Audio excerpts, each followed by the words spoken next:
Fluoride science is corporate science. Fluoride science is DDT science. It's asbestos science. It's tobacco science. It's a racket. In July of 2004, Christopher Bryson sat down and discussed the findings of his new book, The Fluoride Deception, with Paul Connett of the Fluoride Action Network. The Fluoride Deception was published by 7 Stories Press in May of 2004.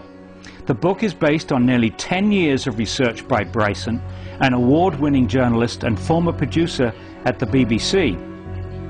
In this interview, we asked Bryson to introduce us to some of the important individuals and institutions which have played a role in shaping public policy on the toxicity of fluoride and the purported safety of the controversial water fluoridation program.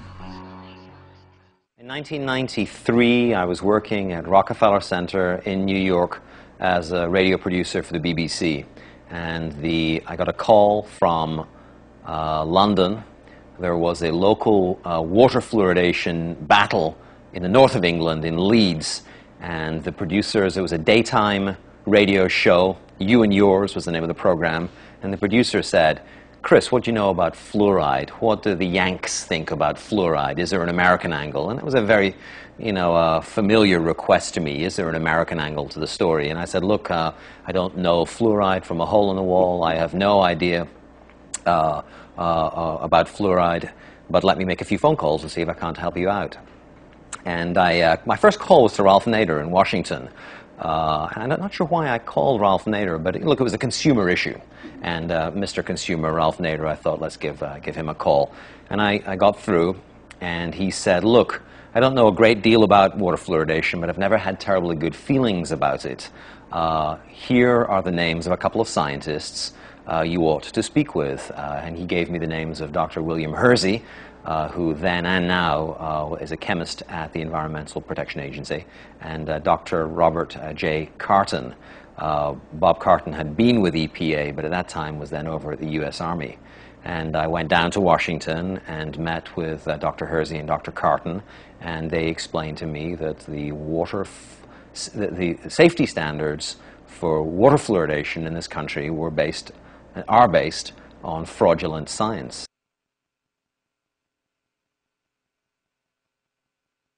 Fluoride defenders will say there's 2 stories. There's the industrial story and there's the dental story, and ne'er the twain shall meet.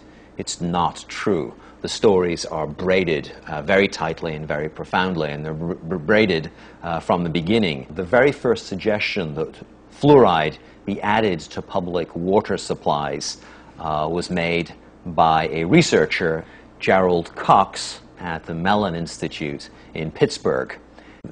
Cox became interested in fluoride because of the suggestion of Francis Frary. That's the letter I uncovered. Francis Frary is the director of the aluminum laboratory for the Aluminum Company of America.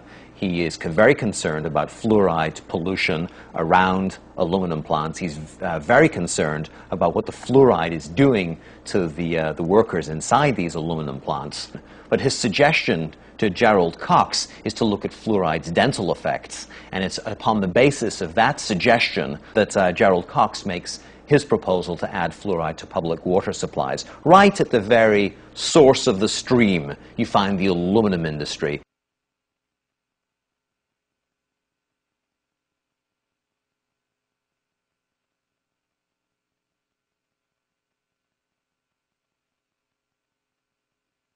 Cox's suggestion that we add fluoride to public water supplies needs to be understood for who was saying it and where he was saying it and what the track record of the Mellon Institute was. The Mellon Institute was a leading defender of asbestos for the asbestos industry. Today, industry are facing a tidal wave, a crippling tidal wave of lawsuits from people who have had their health damaged, who've been killed by asbestos. Well, for generations, the Mellon Institute produced research that said that mesothelioma was caused by something other than asbestos. That's how you have to understand the fluoride issue. Industry was concerned about fluoride pollution and about lawsuits of a similar magnitude for fluoride pollution. So it's no coincidence that the Mellon Institute makes the first suggestion that fluoride be added to public water supplies.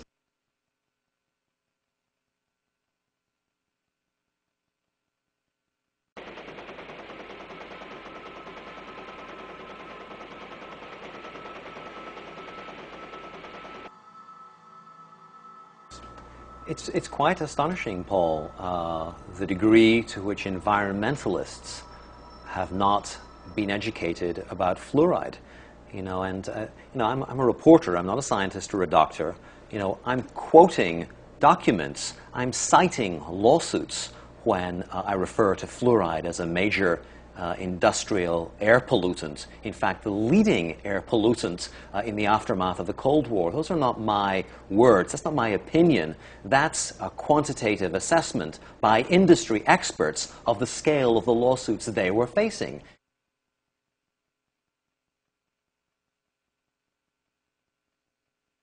The most notorious air pollution disaster in U.S. history was the Halloween air pollution incident in Donora, Pennsylvania, a mill town south of Pittsburgh, where a couple of dozen people and several thousand were injured because of effluents coming from a U.S. steel plant, which were trapped by a temperature inversion. In the aftermath of those deaths, a researcher, Philip Stadler, a chemist, Philip Stadler, investigated. He did blood analysis, and he measured high levels of fluoride in the blood of some of the injured and the deceased. He published that data along with data which found high levels of fluoride in vegetation and a lot of other circumstantial evidence indicating fluoride poisoning. Sadler published his research in Chemical and Engineering News, but the Public Health Service came in and said that fluoride wasn't responsible. It was a mixture of air pollutants and bad weather that had caused the disaster.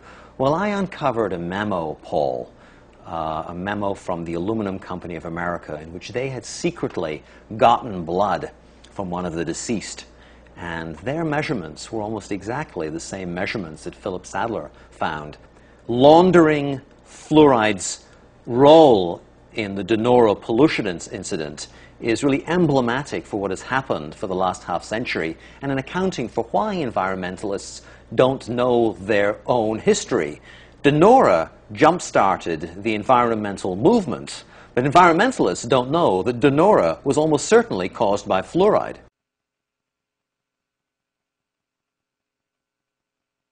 The book looks very hard at the role of a key scientist, Dr. Harold Hodge, in the fluoride debate. Dr. Harold Hodge, for most of the Cold War, was the leading scientific defender of the safety of low doses of fluoride and the beneficial effects of water fluoridation. Dr. Harold Hodge, a distinguished toxicologist on the Rochester team, has carefully investigated the safety of fluoridation. Well, to put it very simply, fluoride is safe at 1 part per million. No scientist's word was trusted more by the health establishment than Dr. Harold Hodge when it came to fluoride. He was a very senior figure and operated at the highest levels for almost all his scientific career. This brings us back to the fundamental point. Fluoride is safe, and I think I can say in conclusion that there is no health hazard that justifies postponing water fluoridation.